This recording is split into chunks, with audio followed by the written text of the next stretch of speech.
Hello everyone, this is Sheetal Rajput. Welcome to JK exam cracker. आज हम Jammu and Kashmir को पूरा डिटेल में पढ़ेंगे फ्रॉम 1947 से लेकर प्रेजेंट तक। तो इस वीडियो में कवर नहीं होगा, बट फर्स्ट पार्ट जो है इस वीडियो में हम वो पढ़ने वाले हैं। इसके दो पार्ट आएंगे। सबसे पहले हम देखेंगे क्राइसिस फेज, जो अगस्त 15 1947 से लेकर दिसंबर 31 1948 तक चलता है। अब हमें पता है कि ब्रिटिश इंडिया को फॉर्मली कब इंडिपेंडेंस मिला था ब्रिटेन से, 15 अगस्त 1947 को। लेकिन जो महाराजा हरी सिंह ऑफ जम्मू एंड कश्मीर थे, अभी भी कोई डिसीजन नहीं ले पाए थे कि उनको इंडिया को ज्वाइन करना है या पाकिस्तान को ज्वाइन करना है। मेहर चंद महाजन, जो इंडियन नेशनल कांग्रेस के एक मेंबर थे, उनको प्राइम मिनिस्टर बनाया जाता है state of Jammu and Kashmir का 15 अक्टूबर 1947 से लेके मार्च 5 1948। आपको मुझे बताना है मेहर चंद महाजन कौन से नंबर के सीजीआई ऑफ इंडिया थे। आफ्टर पाश्तून ट्राइब्समैन, यानी कि पाकिस्तान की साइड से जो लोग यहाँ पर इन्वेड करने आए थे, पाश्तून ट्राइब्समैन, उन्होंने जम्मू एंड कश्मीर को इन्वेड करना स्टार्ट किया 20 अक्टूबर 1947 से। महाराजा हरी सिंह ने ये सब देखने के बाद मिलिट्री असिस्टेंट रिक्वेस्ट की गवर्नमेंट ऑफ इंडिया से। पाकिस्तानी गवर्नमेंट ट्रूप्स, जो पाकिस्तान की आर्मी है, वो इन पाश्तून ट्राइब्समैन को सपोर्ट प्रोवाइड कर रही थी, every kind of support provide कर रही थी, जो कि इस डेट को स्टार्ट हुआ था। महाराजा हरी सिंह ने इसी बीच इंस्ट्रूमेंट ऑफ असेशन साइन किया, कब? 26 अक्टूबर 1947 में इंडियन गवर्नमेंट के साथ। और फिर इंडियन जो ट्रूप्स है वो जम्मू एंड कश्मीर में एंटर करती हैं 27 अक्टूबर 1947 को। शेख मोहम्मद अब्दुल्ला को एमरजेंसी एडमिनिस्ट्रेटर बनाया जाता है state of Jammu and Kashmir का। किसने बनाया? By Maharaja Hari Singh on October 30 1947। ये आपको सवाल आ सकता है, पहले तो ये डेट आपको याद रखनी है। दूसरा, शेख मोहम्मद अब्दुल्ला को बनाया गया था emergency administrator. India referred the Jammu and Kashmir dispute. India यानी कि पंडित जवाहरलाल नेहरू, भारत के पहले प्रधानमंत्री, यूएनएससी में ये मुद्दा लेकर गए 1 जनवरी 1948 में। शेख मोहम्मद अब्दुल्ला को अपॉइंट किया गया as a prime minister of interim government in the state of Jammu and Kashmir by Maharaja Hari Singh on March 5 1948। तो एमरजेंसी एडमिनिस्ट्रेटर भी अब्दुल्ला साहब थे, और इंटीरियम गवर्नमेंट के जो प्राइम मिनिस्टर थे वो भी कौन थे? अब्दुल्ला साहब थे। यूएनएससी ने मीडिएट किया। इन्होंने कहा कि एक सीज फायर एग्रीमेंट हम करेंगे, जो कब इफेक्ट में आएगा? 31 दिसंबर 1948। सम 8000 इंडिविजुअल्स की उस टाइम पर डेथ हुई थी, मतलब मारे गए थे, और 1.5 मिलियन इंडिविजुअल जो है वो डिस्प्लेस हो गए थे ड्यूरिंग द क्राइसिस। ये जो क्राइसिस चला एक साल के बीच में, तो इतने लोगों की जान वगैरह गई थी। पोस्ट क्राइसिस देखेंगे हम इसके बाद, जो 1 जनवरी 1949 से लेकर 28 मई 1977 तक चलता है। Maharaja Hari Singh abdicated as a head of state in favour of his son doctor Yuvraj Karan Singh on June 20 1949। तो महाराजा हरी सिंह ने हेड ऑफ स्टेट किसको बनाया? अपने बेटे करण सिंह को बनाया। ऑन May 1, 1951 युवराज करण सिंह ने एक प्रोक्लेमेशन इशू किया, जिसमें उन्होंने कहा कि हम कॉन्स्टिट्यूएंट असेंबली बनाने वाले हैं जम्मू एंड कश्मीर में। इलेक्शंस हुए स्टेट में कब? अगस्त और सितंबर 1951 में, जिसमें Jammu and Kashmir National Conference ने 75 सीट्स जीती थी out of 75 seats in constituent assembly में। यानी पूरी की पूरी सीट कौन जीत गया? JKNC। फरवरी 6 1954 में कॉन्स्टिट्यूएंट असेंबली ने वोट किया कि हम ये जो एसेशन है इंडिया की तरफ रेटिफाई करते हैं। अब रेटिफाई भी कर दिया है the constitution of the Indian state. अब आपको ये सवाल आ सकता है कि रेटिफाई कब किया था, तो ये डेट आप याद रख सकते हो। 6 फरवरी 1954 कॉन्स्टिट्यूएंट असेंबली ने वोट किया था कि हम state of Jammu and Kashmir का एसेशन इंडिया की तरफ रेटिफाई करते हैं। Constitution of Indian state of Jammu and Kashmir formally कब अडॉप्ट हुआ? By a constituent assembly on 17 November 1956। और फोर्स में कब आया? ठीक है, एक हो गया अडॉप्ट करना, एक होता है फोर्स करना। दोनों डेट्स इंपॉर्टेंट होती है, यहाँ पे आपको गलती हो सकती है एग्जाम में, तो दोनों डेट्स को आप अच्छे से देख लो। इलेक्शंस कब हुए स्टेट में इसके बाद? 24 फरवरी से 25 मार्च 1957। इस बार Jammu and Kashmir National Conference ने 68 सीट्स जीती आउट ऑफ 75 इन लेजिस्लेटिव असेंबली। अब देखो, क्योंकि हमें JNK की पॉलिटी पढ़नी है, तो ये सब हमें पता होना चाहिए, कौन सी पार्टी का भाई, कौन जीता, कौन चीफ मिनिस्टर बना, कौन प्राइम मिनिस्टर बना। तो हम पॉलिटी पढ़ रहे हैं, तो थोड़ा सा बोरिंग हो सकता है, बट कोऑपरेट कीजिए आप। फिर प्रजा परिषद बॉयकॉट करती है इलेक्शंस को, ये भी जम्मू एंड कश्मीर की एक पॉलिटिकल पार्टी है। प्राइम मिनिस्टर शेख अब्दुल्ला को डिसमिस कर दिया, किसने? युवराज करण सिंह ने। और शेख अब्दुल्ला की जगह अब बख्शी गुलाम मोहम्मद को प्राइम मिनिस्टर बनाया on August 9, 1953। That same day, इसी दिन शेख अब्दुल्ला को अरेस्ट किया गया और जेल डाला गया। और इस बीच 70 लोगों की जान गई, क्योंकि वो प्रोटेस्ट कर रहे थे कि शेख मोहम्मद अब्दुल्ला को अरेस्ट क्यों किया गया था। क्या आपको पता है कि इनको अरेस्ट क्यों किया गया था? आप कमेंट सेक्शन में लिख सकते हो। शेख मोहम्मद अब्दुल्ला को अरेस्ट किया गया था for anti national activities. Prime minister Khwaja Shamsuddin resign करते हैं 29 फरवरी 1964 में, और इनकी जगह गुलाम मोहम्मद सदीक ऑफ INC ये बन जाते हैं prime minister. Sheikh Mohammad Abdullah release होते हैं जेल से अप्रैल 8, 1964 में, और 9 मई 1965 में शेख अब्दुल्ला जो है फिर से न्यू दिल्ली में अरेस्ट हो जाते हैं after returning a trip abroad.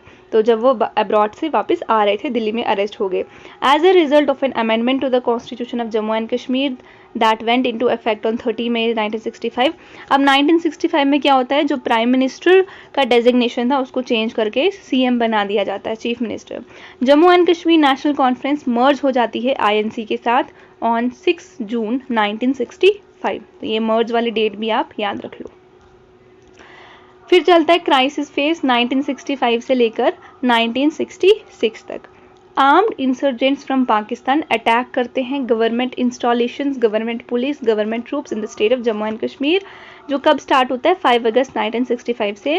Pakistani side से बहुत ज़्यादा टेररिस्ट को यहाँ पे भेजा जा रहा है, गवर्नमेंट पुलिस पे अटैक्स हो रहे हैं, आर्मी वालों पे अटैक्स हो रहे हैं। पाकिस्तानी ट्रूप ने लॉन्च कर दिया एक military offensive with in the state of Jammu and Kashmir इस डेट को। फिर क्या करती है इंडियन गवर्नमेंट भी ऑफेंसिव जो एक्टिविटीज़ हैं वो लॉन्च कर देती है अगेंस्ट पाकिस्तान ट्रूप्स। सितंबर 1965 में क्या होता है, चाइना भी लोगों को, जो कश्मीर के लोग हैं उनको सपोर्ट करता है। देखो चाइना का भी यहाँ पे बहुत बड़ा रोल है, ये कश्मीर के लोगों को सपोर्ट कर रहा है कि वो जो स्ट्रगल की डिमांड कर रहे थे कि हमें सेल्फ गवर्नमेंट चाहिए जम्मू एंड कश्मीर में for self determination. The parties agreed to a cease fire. Pakistan और इंडिया जो है वो एग्री कर देते हैं कि अब हमें सीज फायर करना चाहिए, और इंडिया के जो रिप्रेजेंटेटिव होते हैं और जो पाकिस्तान के रिप्रेजेंटेटिव होते हैं ये सोवियत यूनियन में मेडिएट करते हैं, एक ताशकंद डिक्लेरेशन होता है। अब उस टाइम पे सोवियत यूनियन था, लेकिन अभी का जो ताशकंद है ये उज़्बेकिस्तान में है। कहाँ पर है? उज़्बेकिस्तान में। उज़्बेकिस्तान की जो कैपिटल है वो है ताशकंद। सोवियत यूनियन के ताशकंद में डिक्लेरेशन होता है जिसको ताशकंद डिक्लेरेशन कहते हैं। कब हुआ था ये डेट आपको याद रखनी है, 10 जनवरी 1966 में। कुछ 20,000 इंडिविजुअल्स मारे जाते हैं और 40,000 इंडिविजुअल जो हैं वो डिस्प्लेस हो जाते हैं इस क्राइसिस में, जो इस टाइम ड्यूरेशन में हुआ था। पोस्ट क्राइसिस फेज अब हम देखेंगे। इलेक्शन जो स्टेट में होते हैं 1967 में, और INC जो है अब 61 सीट्स जीत जाती हैं out of 75। Jammu and Kashmir National Conference faction headed by former prime minister Bakshi Ghulam Mohammad won 8 seat. जो नेशनल कॉन्फ्रेंस है उसको सिर्फ 8 सीट्स मिली थी और 61 सीट्स मिली थी INC को। शेख मोहम्मद अब्दुल्ला जेल से फिर छूटते हैं कब? 1967 दिसंबर में। चीफ मिनिस्टर गुलाम मोहम्मद सदीक की डेथ हो जाती है 1971 में, और सैयद मीर कासिम INC के वो क्या करते हैं, गवर्नर बनाते हैं और चीफ मिनिस्टर बन जाते हैं। इलेक्शंस फिर से स्टेट में होते हैं फरवरी 8, 1972 को, और INC अब 58 सीट्स जीतती हैं out of 75। Jammu and Kashmir की जो जमायत इस्लामी है ये 5 सीटें जीतती है। अब देखो ये वाली पॉलिटिकल पार्टी भी सीन में आ रही है। 5 सीट्स ये जीत लेती है लेजिस्लेटिव असेंबली के। जो रिप्रेजेंटेटिव होते हैं शेख मोहम्मद अब्दुल्ला के और जो प्राइम मिनिस्टर इंदिरा गांधी, ये क्या करते हैं, एक साइन करते हैं अकॉर्ड जिसको कश्मीर अकॉर्ड कहा जाता है, नवंबर 13, 1974 को। तो ये आपको याद रखना है कि जो 1974 को एग्रीमेंट हुआ था, कश्मीर अकॉर्ड हुआ था, वो किस किस के बीच में हुआ था? शेख मोहम्मद अब्दुल्ला और इंदिरा गांधी के बीच में।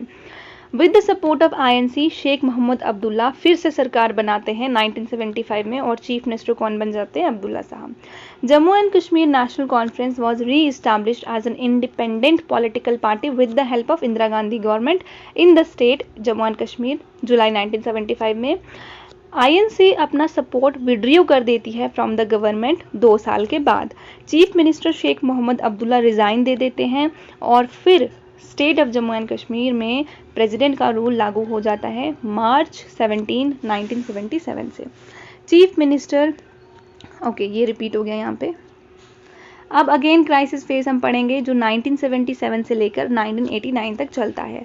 जम्मू एंड कश्मीर की जो लिबरेशन फ्रंट पार्टी है वो इस्टेब्लिश होती है by Amanullah Khan and Maqbool Bhat in opposition to the Indian government के अगेंस्ट ये अपनी पॉलिटिकल पार्टीज बनाते हैं। इलेक्शंस होते हैं स्टेट में 1977 जून में और जम्मू कश्मीर एनसी जो है वो 47 सीट्स जीतती हैं लेजिस्लेटिव असेंबली में। अब जनता पार्टी सीन में आ गई, 13 सीट्स ये भी जीत गए। शेख मोहम्मद अब्दुल्ला जो हैं सरकार बना लेते हैं और शेख मोहम्मद अब्दुल्ला चीफ मिनिस्टर बनते हैं स्टेट के।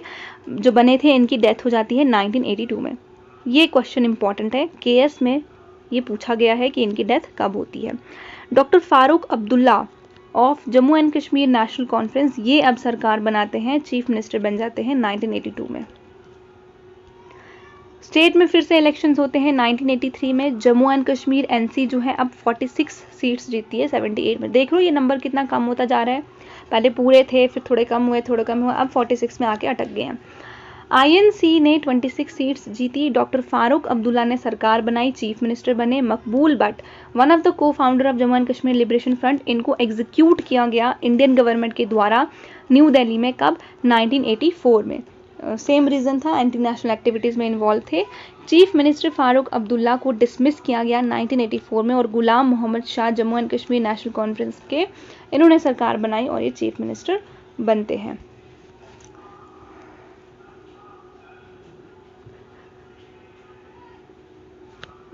चीफ मिनिस्टर गुलाम मोहम्मद शाह को जब डिसमिस किया गया तो प्रेसिडेंट रूल लगा दिया गया जम्मू एंड कश्मीर में 1986 में। Again doctor Farooq Abdullah of JKNC इन्होंने कोalition गवर्नमेंट बनाई और ये चीफ मिनिस्टर बन गए। इलेक्शंस जो हैं स्टेट में होते हैं मार्च 3, 1987 में और Jammu and Kashmir National conference अब 40 सीट्स जीतती है जो पहले 46 थी। इंडियन नेशनल कांग्रेस 26 सीट्स जीतती हैं और Jammu and Kashmir Muslim conference establish हुई थी 16 जनवरी 1989 में। 3 गवर्नमेंट पुलिसमैन मारे जाते हैं बाय इस्लामिक मिलिटेंट्स, शहीद हो जाते हैं by Islamic militants in Srinagar. 1989 जुलाई की बात हो रही है। Hizbul Mujahideen the militant wing of Jamaat Islami establish हो जाती है in opposition of the government of India in सितंबर 1989। तो टेररिज्म का दौर जो है अब वो स्टार्ट हो गया है। तो अब ये देख लो आप, ये वाला जो एरिया है लड़ाइयों में पाकिस्तान, मतलब जब 1948 में पाकिस्तान की साइड से जो पाश्तून ट्राइब्स आई थी, फिर जब मिलिट्री एक्शंस हुए दोनों साइड से तो पाकिस्तान ने इलीगली इसको ऑक्युपाई करके रखा है। इसको क्या कहते हैं? POK वाला एरिया कहते हैं। अब हमने इसको लद्दाख वाला एरिया बना दिया, ऐसे पूरा लद्दाख के अंदर आ रहा है। ये वाला जो पार्ट है ये भी पाकिस्तान के पास था, लेकिन पाकिस्तान ने 1963 में एज अ गिफ्ट ये चाइना को दे दिया था और ये चाइना के साथ जब लड़ाई हुई थी ये चाइना ने ऑक्युपाई कर दिया था। तो अभी भी ऐसे न्यूज़ वगैरह आ रहे हैं। जो ब्रह्मचारी साहब है उन्होंने एक ट्वीट करके कहा था, अब ये ट्वीट रियल है या नहीं है गवर्नमेंट की तरफ से तो नहीं आया है, पर उन्होंने कहा था कि जो गलवान वैली में हुआ और जब पेंगोंग सो लेक में जो हुआ उसमें क्या किया है चाइना ने, जो बफर जोन बना दिया है। मतलब कि पहले यहाँ तक अगर इंडियन आर्मी पेट्रोलिंग करती थी, अब चाइना ने इसको कहा है कि ये बफर जोन रहेगा, आप यहाँ तक पेट्रोलिंग कर सकते हो तो हम यहाँ तक करेंगे। तो ऐसे ऐसे चाइना जो है धीरे धीरे हमारी टेरिटरी में आ रहा है। चाइना हमेशा से ही ऐसा करता है। कन्फ्लिक्ट फेज 1989 से लेकर प्रेजेंट तक, दिसंबर 8 से। मेंबर्स ऑफ JKLF लॉन्च करते हैं एक insurgency against the Indian government in the state of Jammu and Kashmir on December 8, 1989। Chief minister Farooq Abdullah resign करते हैं जनवरी 18, 1990 में और इंडियन गवर्नमेंट प्लेस करती है state of Jammu and Kashmir again under the presidential rule 1990 में। इंडियन गवर्नमेंट ट्रूप्स मारती है कोई 100 प्रोटेस्टर्स को in the Gawkadal bridge in Srinagar. Indian government dissolve करती है लेजिस्लेटिव असेंबली को 1990 में और कुछ 1,25,000 गवर्नमेंट ट्रूप्स अब जम्मू एंड कश्मीर रीजन में डिप्लॉय कर दी जाती है, क्योंकि इस टाइम पे जो टेररिज्म है वो बिल्कुल पीक पर था। Government troops killed some 33 protesters in Srinagar. Yasin Malik commander of JKLF, इसको अरेस्ट किया जाता है श्रीनगर 1990 में। Islamic militant ambush and killed one member of the BSF in Sopore on January 1993। तो अब डायरेक्ट कन्फ्रंट्रेशन हो रही है मिलिटेंट्स और जो हमारी सिक्योरिटी फोर्सेस है उनके बीच में, और इन्होंने एक BSF कमांडर को मार दिया। जनरल KV कृष्ण राव को अपॉइंट किया जाता है as governor of state of Jammu and Kashmir 1993 में। All party Hurriyat freedom conference जो है a coalition of 23 secessionist group in Jammu and Kashmir, ये इस्टेब्लिश करते हैं ये वाली कॉन्फ्रेंस को 31 जुलाई 1993 में। ठीक है, गवर्नमेंट की जो ट्रूप्स हैं 33 प्रोटेस्टर्स को मारती हैं 1993 में। यासीन मलिक जो फॉर्मर कमांडर था JKLF का, इसको रिलीज़ किया जाता है जेल से 1994 में, और यासीन मलिक रिप्रेजेंट करता है JKLF, डिक्लेयर करता है unilaterally cease fire with the Indian government 1994 में। फिर से इलेक्शंस कंडक्ट होते हैं 1996 में और JNK नेशनल कॉन्फ्रेंस 57 सीट्स जीतती हैं। अब 87 में से सीट्स का नंबर यहाँ पे बढ़ा दिया गया है। अब BJP आती है। BJP अब यहाँ पर 8 सीट्स जीत चुकी है लेजिस्लेटिव असेंबली में। कुछ 567 इंडिविजुअल्स जो हैं वो मारे जाते हैं प्री इलेक्शन वायलेंस में, क्योंकि पहले क्या होता था, जब भी इलेक्शंस वगैरह होते थे तो जो टेररिस्ट ग्रुप्स हैं वो इलेक्शंस होने ही नहीं देते थे, उनको डेमोक्रेसी पसंद ही नहीं है। प्रेसिडेंशियल रूल ख़त्म होता है state of Jammu and Kashmir में on October 9, 1996। Doctor Farooq Abdullah JNK NC के ये सरकार बनाते हैं और चीफ मिनिस्टर बनते हैं 1996 में। इस्लामिक मिलिटेंट कुछ 7 कश्मीरी पंडित्स को मारते हैं in the village of Sangrampur on March 22, 1997 में। तो कश्मीरी पंडित्स का जो यहाँ पे एट्रॉसिटीज़ हुई थी कश्मीरी पंडित्स पे, वो टाइम अब चल रहा है। ऑन मार्च 2002 सुसाइड बॉम्बर्स जो है रघुनाथ टेम्पल पर अटैक करते हैं इन जम्मू। अभी एक मूवी रिलीज़ हुई थी स्टेट ऑफ सेज, तो वो आप देख लेना, शायद वृंदावन या मथुरा टेम्पल पे अटैक पर बेस्ड है ये, और इसमें 11 इंडिविजुअल्स की डेथ हुई थी। इस्लामिक मिलिटेंट ने 27 हिंदूज़ को मारा, जिसमें 13 वुमेन और 1 चाइल्ड था इन कासिम नगर 2002 में। इलेक्शंस होते हैं जम्मू एंड कश्मीर में 2002 में और Jammu and Kashmir National conference 28 seats जीतती हैं 87 सीट्स में से, और INC जीतती है 20 सीट्स। 580 इंडिविजुअल्स अगेन यहाँ पे मारे जाते हैं प्री इलेक्शन वायलेंस में। इंडियन गवर्नमेंट यहाँ पर फिर से प्रेसिडेंशियल रूल लगाती है 2002 में। मुफ्ती मोहम्मद सैयद जम्मू कश्मीर के कोalition गवर्नमेंट बनाते हैं और 2002 में मुफ्ती मोहम्मद सैयद जो है वो चीफ मिनिस्टर बनते हैं। मुफ्ती मोहम्मद सैयद अब Jammu and Kashmir people's democratic party coalition government, ये मैंने पढ़ा दिया। Government police and Islamic militants के बीच में फिर से क्लैशेस होते हैं रघुनाथ और पंचवाटकर टेम्पल्स में। आप मुझे बताओ पंचवाटकर टेम्पल का दूसरा नाम क्या है, रघुनाथ टेम्पल को किसने कंस्ट्रक्ट किया था? और नवंबर 2002 में, जिसमें 14 इंडिविजुअल्स की डेथ हो जाती है। US इस इस्लामिक मिलिटेंसिज्म को कंडेम करता है 2002 में। Suspected members of Islamic militant group जो लश्कर तैयबा के थे, ये 24 कश्मीरी पंडित्स को अगेन मारते हैं नंदी मार्ग पुलवामा डिस्ट्रिक्ट में। 2003 की बात हो रही है। गवर्नमेंट ट्रूप्स अब आती हैं सामने और 8 इस्लामिक मिलिटेंट को मारती है north west of Srinagar in 2003। Islamic militants 2 individuals को मारते हैं इन श्रीनगर 2005। इस्लामिक मिलिटेंट असैसिनेट करते हैं गुलाम नबी लोन जो कि एजुकेशन मिनिस्टर थे जम्मू एंड कश्मीर के 2005 में। इनको इस्लामिक मिलिटेंट असैसिनेट कर देते हैं। गुलाम नबी आज़ाद इंडियन नेशनल कांग्रेस के गवर्नमेंट बनाते हैं 2005 में। इस टाइम पे काफ़ी डेवलपमेंट हुआ था जम्मू का जब गुलाम नबी आज़ाद चीफ मिनिस्टर थे। इस्लामिक मिलिटेंट जो है फिर से 35 हिंदूज़ को मारते हैं in Doda and Udhampur districts. This is Doda. On April 30, 2006, suspected members of Islamic militant group Lashkar Taiba 8 individuals को और मारते हैं इन श्रीनगर। 2006 2 इस्लामिक मिलिटेंट्स जो है गवर्नमेंट की तरफ से मारे जाते हैं। 2007 में। The state of Jammu and Kashmir again presidential rule के अंदर लाई जाती है 11 जुलाई 2008 में। Omar Abdullah of Jammu and Kashmir coalition government बनाते हैं और चीफ मिनिस्टर यहाँ पर बन जाता है Omar Abdullah. So this is the end of my today's lecture. इसका पार्ट 2 आएगा जिसमें हम 2008 से लेकर 2021 तक की JNK की पॉलिटी को कवर करेंगे। क्या क्या इस बीच हुआ वो सब हम डिटेल में देखेंगे। Stay tuned for the next video. Thank you. Part 1 में मैंने आपको बहुत कुछ पढ़ा दिया है। 2008 तक मैंने डिटेल में आपको बता दिया क्या हुआ, कैसे हुआ, कब मिलिटेंसी आई, कौन कौन मारा गया वगैरह सब कुछ मैंने डिटेल में पढ़ाया है। पार्ट 2 स्टार्ट करने से पहले एक बार मैं आपको फिर से इसका एक क्विक रिवीजन दे देती हूँ 2008 तक का। उसके आगे फिर हम इस वीडियो में कवर करेंगे। दोनों वीडियोस को मैं मर्ज कर रही हूँ क्योंकि पहला जो पार्ट बना है वो 20 मिनट्स का ही है, तो आई थॉट कि दोनों वीडियोस मर्ज कर दी जाएंगी तो बेटर होगा। मेरा नाम है Sheetal Rajput. Welcome to JK exam cracker. तो अब यहाँ पे हम देख लेते हैं 370 हटने तक की टाइमलाइन क्या क्या थी। सबसे पहले 1846 हमने देखा। महाराजा गुलाब सिंह जो कि एक डोगरा रूलर थे, इन्होंने कश्मीर को खरीदा ईस्ट इंडिया कंपनी से under the treaty of Amritsar. चलो कमेंट सेक्शन में मुझे बताओ ट्रीटी ऑफ अमृतसर कब साइन की गई थी। हाँ, आप ना आंसर्स नहीं दे रहे हो कमेंट सेक्शन में, तो फ़ायदा क्या है मेरे पढ़ाने का। It should be a 2 way communication ना। अगर मैं आपसे कुछ पूछ रही हूँ, नहीं भी आता है तो सर्च करके बताओ मुझे, प्लीज़ आंसर दिया करो।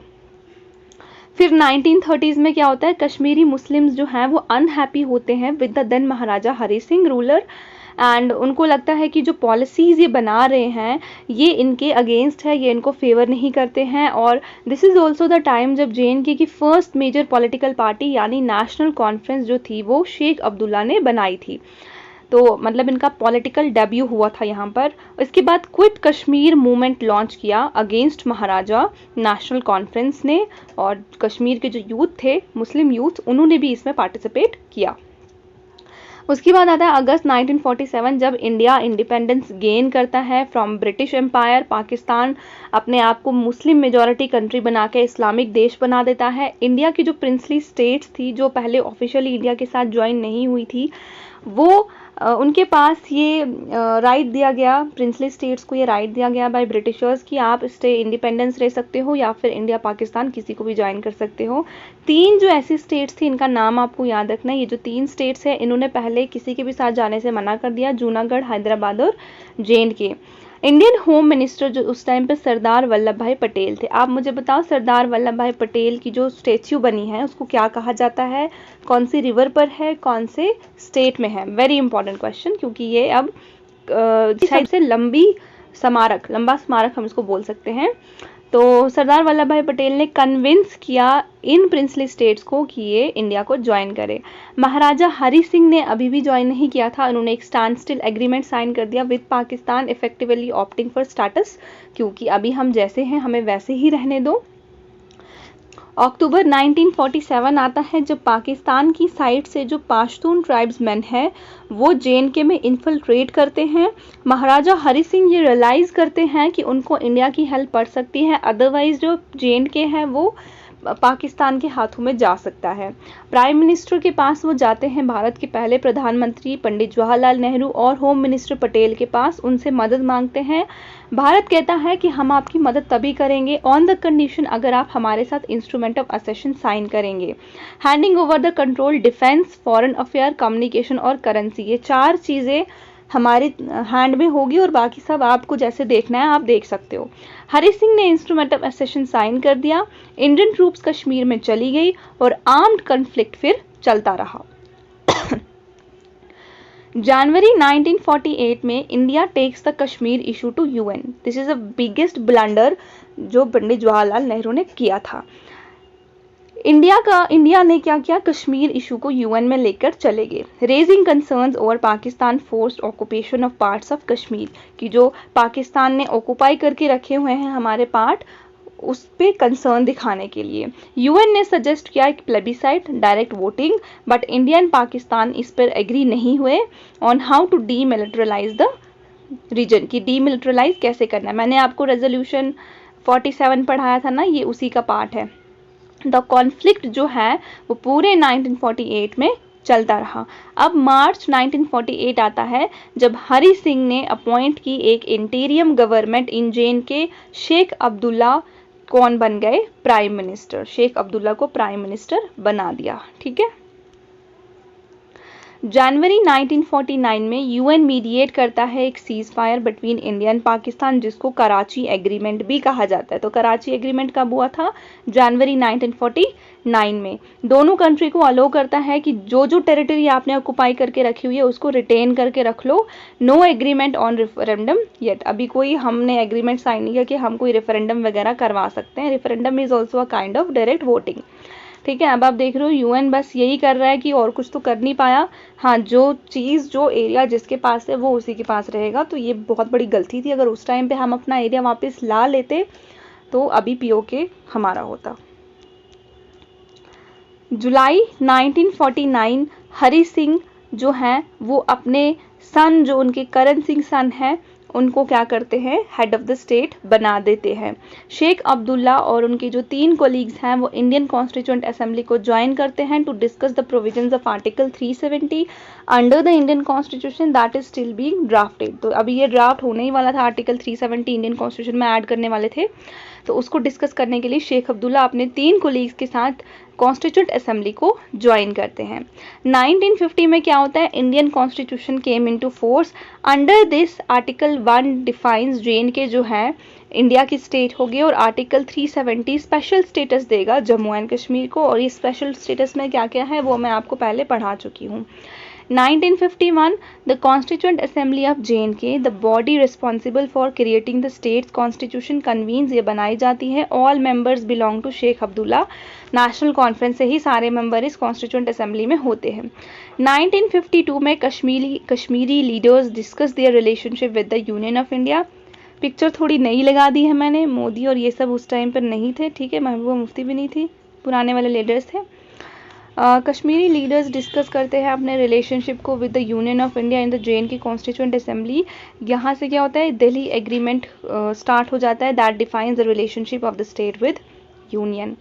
1953 में शेख अब्दुल्ला जो है उनको प्राइम मिनिस्टर की सीट से डिसमिस किया जाता है क्योंकि वो कैबिनेट का सपोर्ट खो चुके थे। तो इनकी जगह पे बख्शी गुलाम मोहम्मद जो हैं वो बन जाते हैं प्राइम मिनिस्टर।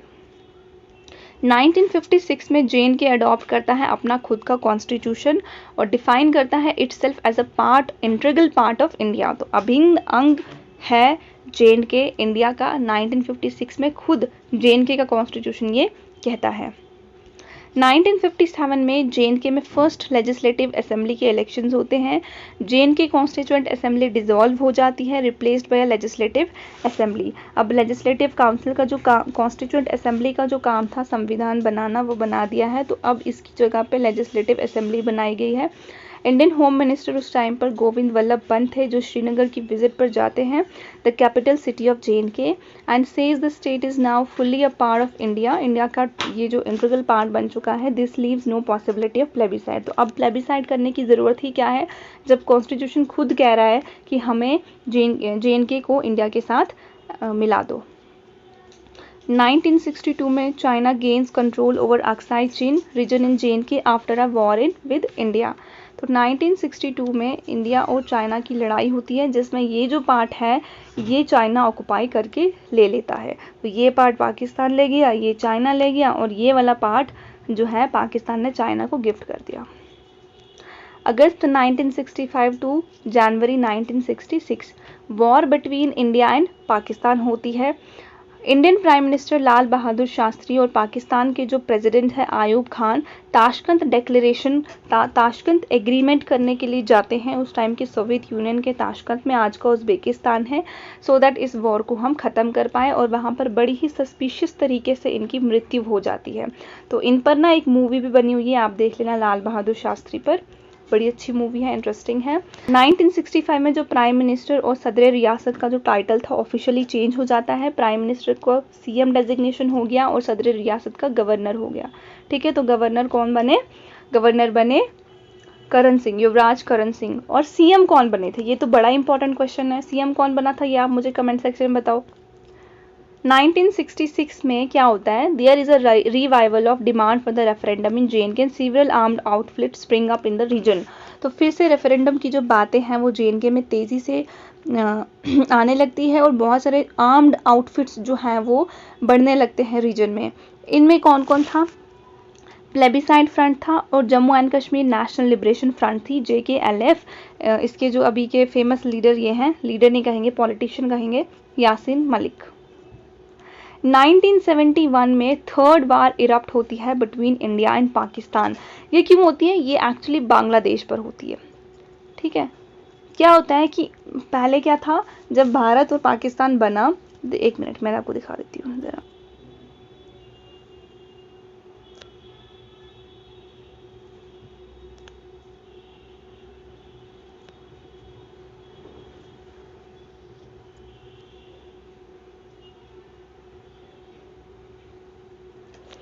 तो ये है इंडिया।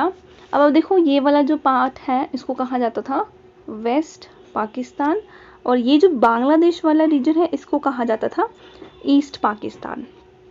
तो क्या हुआ कि जो ये वेस्ट पाकिस्तान था, ईस्ट पाकिस्तान के सारे रिसोर्सेज निकाल के यहाँ पर यूटिलाइज करते थे, और 1970s में जब यहाँ के जो ने इलेक्शन जीता तो इन्होंने इनको पावर देने से मना कर दिया। वेस्ट पाकिस्तान ने ईस्ट पाकिस्तान को पावर देने से मना कर दिया, और यहीं पर हमारी जो Indira Gandhi first prime minister of India, iron lady भी कहा जाता है इनको, इन्होंने अंदर ही अंदर ये बहुत सीक्रेटली ये योजना बनाई, प्लान बनाया कि हम वेस्ट और ईस्ट पाकिस्तान को आपस में लड़वाएंगे और ईस्ट पाकिस्तान को आज़ाद करवाएंगे, सो दैट जो पाकिस्तान दो तरफ से हमें घेरा हुआ है, अब उसका जो कब्जा होगा वो हमें एक ही तरफ से घेर पाएगा। ठीक है, तो फिर यही होता है, जो मानिक शाह है उन्होंने काफ़ी ज़्यादा अपनी स्ट्रैटेजीज़ का यूज़ किया और फिर ईस्ट पाकिस्तान यानी बांग्लादेश को क्रिएट किया 1971 की वॉर में।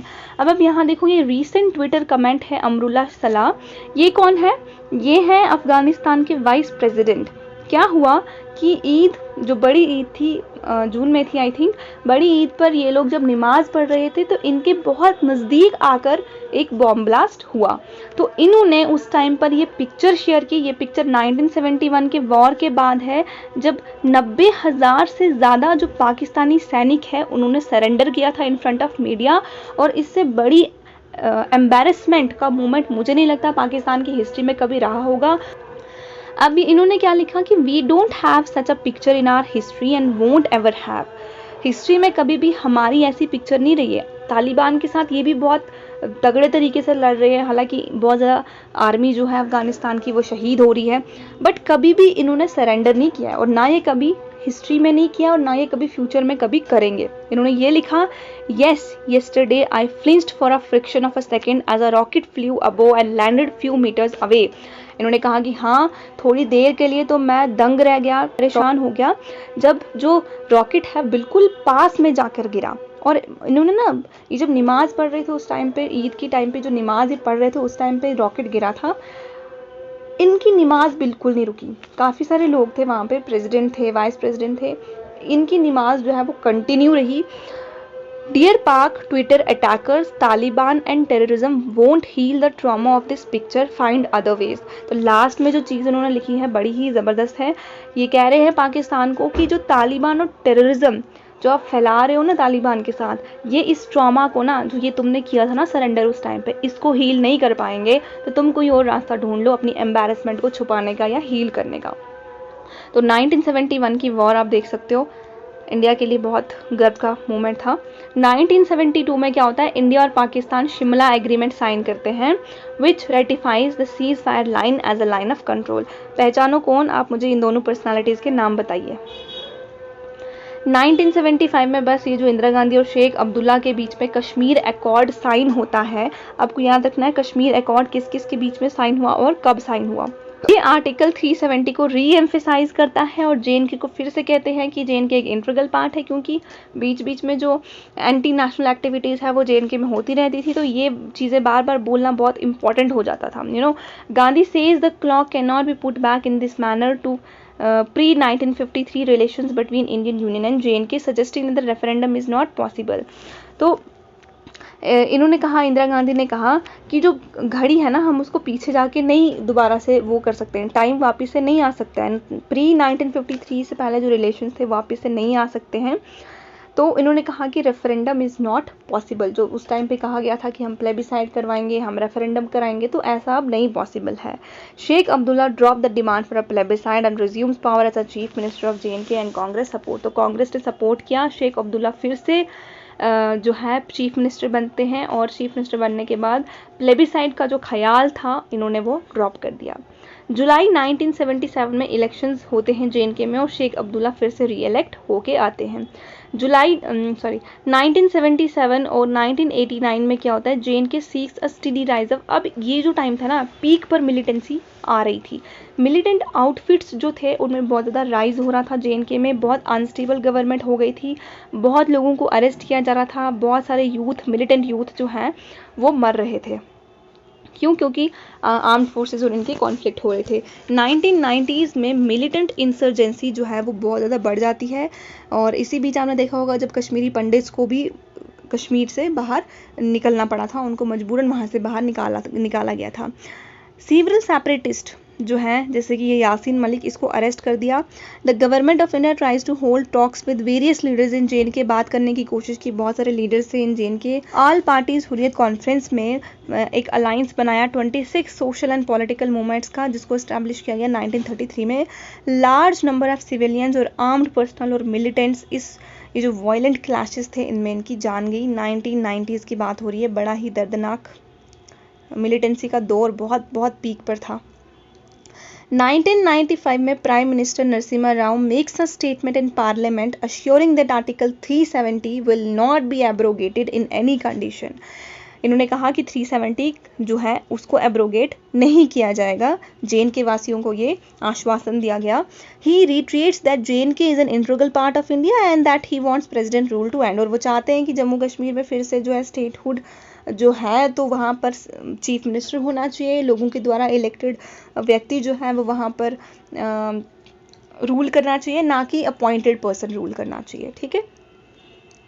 फरवरी 1996 में इंडिया ने बैन कर दिया Jammu and Kashmir liberation front, और सितंबर 1996 में असेंबली इलेक्शंस होते हैं जम्मू एंड कश्मीर में। JKNC's फारूक अब्दुल्ला जो है वो गवर्नमेंट बनाते हैं 1996 में।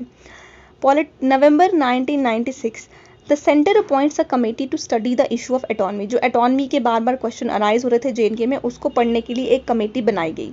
1998 में इंडिया और पाकिस्तान ने न्यूक्लियर वेपन्स टेस्ट किया। आप मुझे बताओ, इंडिया का जो पहला न्यूक्लियर वेपन था उसका नाम क्या था, कहाँ पर टेस्ट किया गया था?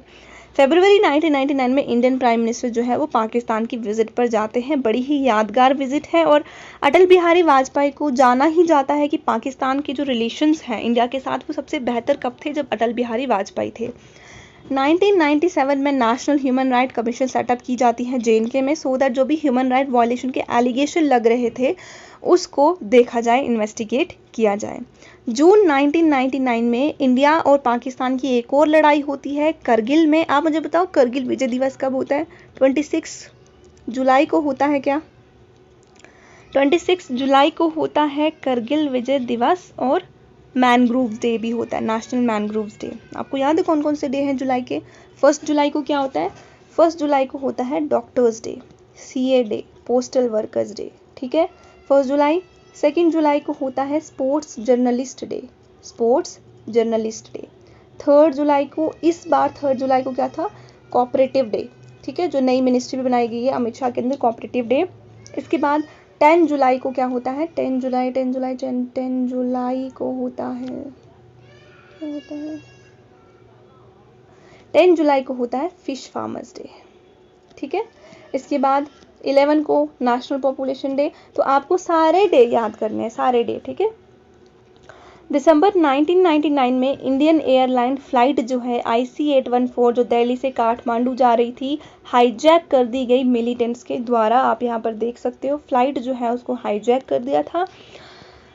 India released 3 militants in exchange for the flight and the passengers on board to be brought back safely to Delhi. तो इन्होंने टेररिस्ट ने क्या डिमांड किया कि हमारे जो मिलिटेंट्स आपने अरेस्ट किए हैं, टेररिस्ट जिनको अरेस्ट किया है उनको रिलीज़ करोगे तो ही हम आपके पैसेंजर्स को छोड़ेंगे, अदरवाइज़ नहीं। फिर इंडिया ने इनको छोड़ा था और अपने पैसेंजर्स को सही सलामत वापस लाया था, क्योंकि हमारे लिए हमारे जो देशवासी हैं उनकी ज़िंदगी सबसे ज़्यादा ज़रूरी है। इनको तो हम बाद में भी पकड़ सकते हैं। तो ये आप याद रख सकते हो, IC-814 दिल्ली से काठमांडू। अक्टूबर 2001 में लेजिस्लेटिव असेंबली इन श्रीनगर पर अटैक होता है और दिसंबर 2001 में पार्लियामेंट पर अटैक होता है। पार्लियामेंट पर अटैक होता है और ये देख रहे हो आप यहाँ पे टेररिस्ट डेड हो चुका है जो ऐसे दौड़ दौड़ के आ रहा था, आपने देखा ही होगा न्यूज़ में। अगर आपने ये सारे वीडियोस नहीं देखे ना तो यूट्यूब पर अवेलेबल हैं, आप वहाँ पर देख सकते हो। जो यूएस के पेंटागन में अटैक हुआ था, जो पूरा प्लेन ही एक बिल्डिंग से निकाल दिया था, आप उसको भी देखना, इसको भी देखना। पार्लियामेंट वाला अटैक हो गया। मुंबई ताज होटल पर जो अटैक हुआ था आप वो देख लेना। फिर जो मैंने स्टेट ऑफ सेज करके एक मूवी बताई थी वो देख लेना। लाल बहादुर शास्त्री पर जो मैंने मूवी बताई है वो देख लेना। आप मूवीज़ देखा करो, हाँ वो देखा करो जिनसे आपको कुछ सीखने के लिए मिलता है। जैसे कि हिस्ट्री पर बेस्ड जो मूवीज़ होती हैं वो भी देखनी चाहिए, दे आर वेरी इंपॉर्टेंट। बहुत सारी चीज़ें आपको वैसे याद हो जाएंगी। तो ये रहा अटैक, हमने देख लिया। मतलब कि पार्लियामेंट, आपको पता है पार्लियामेंट जहाँ पर देश को चलाने वाले सभी लीडर्स प्रेजेंट होते हैं, वहाँ पर अटैक कर देना हमारी सिक्योरिटी का फेलियर आप इसको बोल सकते हो उस टाइम पर। आज तो हम बड़ी तगड़ी सिक्योरिटी है हमारी एज कम्पेयर टू अर्लियर। तो फिर भी देख लो आप, अगर इमेजिन कि अगर सबको बंदी बना लेते, सभी हमारे पॉलिटिशियंस को बंदी बना लेते, फिर बहुत बुरे हालात हो जाने थे। 2004 में इंडो पाकिस्तानी रिलेशनशिप जो है थोड़े से स्टेबलाइज होते हैं after decades of instability. Indian prime minister Manmohan Singh मिलते हैं पाकिस्तानी प्रेसिडेंट जनरल परवेज़ मुशर्रफ। तो जनरल परवेज़ मुशर्रफ जनरल है, मतलब ये आर्मी पर्सनल है, तो कूप किया है, मिलिट्री कूप, तब जाके ये प्रेसिडेंट बने हैं। मैंने आपको एक पूरा ओवरलुक दे दिया 2008 तक का। अब पार्ट 2 यहाँ से स्टार्ट होता है। 2005 से 2008 क्लैशेस जो है between armed forces and militants and protesting civilians continue in J&K but not on the same scale as during the peak of militancy. यानी 1990s पर जो पीक पर मिलिटेंसी थी उससे थोड़ी सी कम थी, बट अभी भी J&K में ये सब चल रहा था। अब आता है 2008 नवंबर का अटैक, जब ताज होटल पर अटैक हुआ। टेररिस्ट एफिलिएटेड, नाना पाटेकर की मूवी है ताज अटैक पर, देखना। Terrorist affiliated to the Lashkar A Taiba attack various places, बहुत सारी पब्लिक प्लेसेस पर अटैक किया था, जिसमें से सबसे जो लग्जीरियस होटल था मुंबई का वो था ताज, उस पर अटैक हो गया। ठीक है, बहुत सारे लोगों की जान गई थी। यह कसाब जिसने जो मेजर इसमें वो था, और इसको फिर फांसी हो गई थी। ये बच गया था एक्चुअली में, लास्ट में इसको फिर फांसी हुई थी। 2010 में जो प्रोटेस्ट है वो J&K में बहुत तेज़ी से बढ़ते हैं। बहुत भीड़, आप देख रहे हो कितनी भीड़ है यहाँ पर, क्योंकि एक यंग मिलिटेंट को एनकाउंटर में मारा गया था। तो यहाँ पे आप मतलब देख लो अब क्या है, कश्मीर के हालात ऐसे थे। 2013 में अफजल गुरु जो पार्लियामेंट अटैक में मेन कल्प्रिट था, उसको फांसी हो जाती है 2013 में। 2015 मार्च में बीजेपी गवर्नमेंट बनाती है in J&K with people's democratic party for the first time. उस टाइम पे महबूबा मुफ्ती नहीं थी, उस टाइम पे इनके पिताजी थे मुफ्ती मोहम्मद सैयद। अब देख रहे हो आप, दो डिफरेंट आइडियोलॉजी वाली पार्टीज हैं, बिल्कुल दोनों डिफरेंट है, लेकिन सत्ता के मोह में दोनों ने अलायंस बना दिया था। तो पॉलिटिक्स अपनी जगह होती है, तो हमें जो है ऐसे कमेंट्स करने से हमेशा बचना चाहिए। कोई भी ऐसा कम्युनल कमेंट ना करें जिससे किसी के सेंटिमेंट्स हर्ट हों। अप्रैल 2016 में महबूबा मुफ्ती चीफ मिनिस्टर बनती है, क्योंकि इनके पिताजी की डेथ हो जाती है। अब जुलाई 2016 Burhan Wani another young militant जो है शूट आउट में मारा जाता है विद आर्म्ड फोर्सेस। J&K की जो स्टेट है ना, मैसिव प्रोटेस्ट होते हैं भाई, बहुत बहुत हद तक प्रोटेस्ट जो है यहाँ पे स्टार्ट हो जाते हैं। बहुत महीनों तक, 6-7 महीनों तक कश्मीर में कर्फ्यू इम्पोज कर दिया जाता है। ये आप देख रहे हो, यह है डेड बॉडी। मुझे लगता है कि अगर बुरहान वानी एक्टिंग की फील्ड में जाता हीरो शीरो बनने जाता तो बहुत आगे जाता, बट कोई और रास्ता इन्होंने चूज़ किया तो हम इसमें कुछ नहीं कर सकते हैं। 2017 जुलाई में thousand of residents of JNK take to the streets to commemorate Burhan Wani death militant attack pilgrims on their way to the revered Hindu shrine of Amarnath. तो 2017 में क्या होता है, बुरहान वानी की डेथ एनिवर्सरी भी होती है, और जब यहाँ पे अमरनाथ यात्री जा रहे होते हैं अमरनाथ यात्रा के लिए, तो बीच में क्या होता है, इन पे अटैक हो जाता है, मिलिटेंट अटैक करते हैं अमरनाथ यात्री पर। मेरे बहुत सारे कश्मीरी दोस्त हैं, मैं किसी पे कमेंट नहीं करना चाहूँगी, बट क्योंकि उनके साथ मैं रहती हूँ, मैं काफ़ी क्लोज़ रही हूँ, काफ़ी टाइम तक बिल्कुल क्लोज़ रहे हम लोग। वो कहते हैं कि ये जो अटैक्स वगैरह हैं, जैसे कि पुलवामा में अटैक हुआ या फिर अमरनाथ यात्रीज़ पर अटैक हुआ, ये गवर्नमेंट खुद करवाती है, और जो आर्मी वाले हैं वो खुद एक दूसरे को मारते हैं, खुद इन पिलग्रिम्स पर अटैक करते हैं और फिर नाम लगाते हैं टेररिस्ट का। तो मतलब मैंने आपको जनरली ये चीज़ बताई है, अब आप लोग खुद सोच सकते हो कि क्या है, आप कमेंट सेक्शन में बता सकते हो कि एक्चुअली में क्या है। जो भी कश्मीर से हैं लोग वो कमेंट सेक्शन में बता सकते हैं। 2018 जून में बीजेपी गवर्नमेंट ने जो अलायंस है PDP के साथ वो तोड़ दिया। नवंबर 2018 में जो गवर्नर सत्यपाल मलिक हैं, उन्होंने लेजिस्लेटिव असेंबली को डिसॉल्व कर दिया, और उस टाइम पे कौन थे, सत्यपाल मलिक। अभी ये कहाँ के हैं, अभी ये शायद मेघालय के गवर्नर हैं, मेघालय के गवर्नर। दिसंबर 2018 में सेंटर रूल लागू हो जाता है स्टेट में, क्योंकि सरकार जो है वो गिर चुकी थी। फरवरी 2019 में होता है पुलवामा अटैक, एक व्हीकल जिसमें एक्सप्लोसिव मतलब वो रखा गया था, बॉम्ब वगैरह रखे गए थे, जो इंडियन पैरामिलिट्री का कॉन्वॉय जा रहा था, 40 पर्सनल की डेथ हो गई थी, 40 पर्सनल जो है वो शहीद हो गए थे। मतलब इनके ना वो थे ना पार्ट्स भी नहीं मिले थे, इतनी बुरी हालत हो गई थी इनकी। फिर इसके बाद क्या होता है, बदला लिया जाता है, बालाकोट में एयर स्ट्राइक करवाई जाती है। बालाकोट में हम लोग अटैक करते हैं एयर फोर्सेस से। इंडियन एयरफोर्स पायलट जो है इनको कैप्चर किया जाता है बाय पाकिस्तान, लेटर इनको रिलीज़ किया जाता है। इनका नाम क्या था, कुलभूषण जाधव। बड़ा ही हरास किया जाता है उनको वहाँ पर। मई 2019 में बीजेपी जो है सेकंड टर्म के लिए वापस आती है और मैसिव मेजॉरिटी के साथ आती है। यहाँ पे आप देख सकते हो 2 की जोड़ी।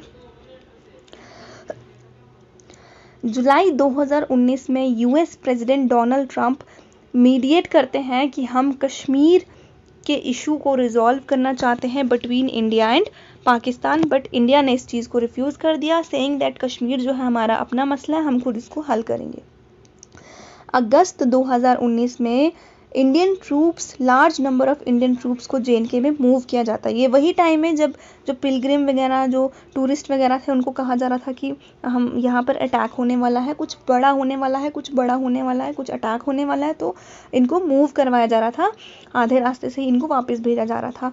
पिलग्रिम जो है अमरनाथ वाले, उनको वापस भेजा गया। This is because a landmine with Pakistani marking has been found along the pilgrim route. कुछ बॉम्ब वगैरह इस रास्ते में भी मिले थे, अमरनाथ यात्रा के रास्ते में। 4 अगस्त को जो कश्मीर के प्रोमिनेंट लीडर्स हैं, including former chief minister Omar Abdullah, Mehbooba Mufti, इनको हाउस डिटेंशन में रखा जाता है। इंटरनेट और मोबाइल सर्विसेज करटेल की जाती है। ये दौर मुझे अच्छे से याद है जब बिल्कुल भी कुछ नहीं था, फ़ोन भी नहीं चल रहे थे, कुछ भी नहीं चला था, और सेक्शन 144 जो है वो लागू कर दिया जाता है, इम्पोज कर दिया जाता है JNK में। गैदरिंग जो है 4 लोगों से ज़्यादा नहीं होनी चाहिए पब्लिक स्पेसेस में, ठीक है। फिर आता है 5 अगस्त, ऐतिहासिक दिन, जम्मू कश्मीर की हिस्ट्री का सबसे ऐतिहासिक दिन, इवन इंडियन हिस्ट्री का सबसे ऐतिहासिक दिन, जब सभी लोग सुबह उठकर TV ऑन कर बैठ गए और हमने सबने क्या लगा दिया, लोकसभा चैनल लगा दिया या बाकी न्यूज़ चैनल लगा दिए, जहाँ पर पार्लियामेंट की न्यूज़ दिखाई जा रही थी।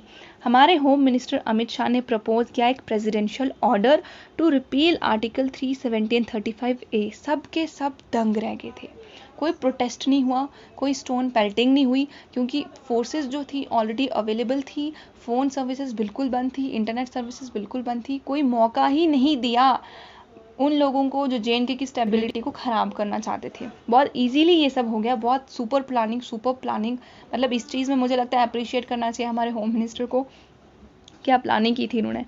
अब मुझे लगता है कि POK को वापस लाने के लिए भी सुपर प्लानिंग की ज़रूरत है। JNK टू बी बाइफर्केटेड, फिर बोला गया कि JNK को 2 यूनियन टेरिटरीज में बाइफर्केट किया जाएगा। लद्दाख जो होगा वो डायरेक्टली सेंट्रली एडमिनिस्ट्रेट होगा और JNK के पास लेजिस्लेटिव असेंबली होगी। अपोजिशन पार्टीज जो है पार्लियामेंट में प्रोटेस्ट करने लगी। कश्मीर वैली में कंप्लीट शटडाउन रहा, एटलीस्ट 6 महीने तक तो कंप्लीट शटडाउन था। यहाँ पर जो हमारा political trends in Jammu and Kashmir था ये ख़त्म होता है। मैंने आपको पूरा गुलाब सिंह के टाइम से, सिख रूल के टाइम से 2019 तक का बिल्कुल ब्यौरा आपको दे दिया है। इसके बाद जो जो गवर्नर आए वो तो आपको पता ही होगा, आने वाले लेक्चर्स में वो भी आपको करवा दूंगी। 1-2 टॉपिक और है JNK की पॉलिटिक के जो मैं नेक्स्ट वीडियो में लेके आऊँगी। वीडियो कैसा लगा? अच्छा लगता है लाइक शेयर कमेंट करें, अप्रिशिएट करें। जो सवाल मैं आपसे पूछती हूँ उसका आंसर दें। नेक्स्ट वीडियो जल्द ही आएगा। Till then stay tuned, stay safe. Thank you.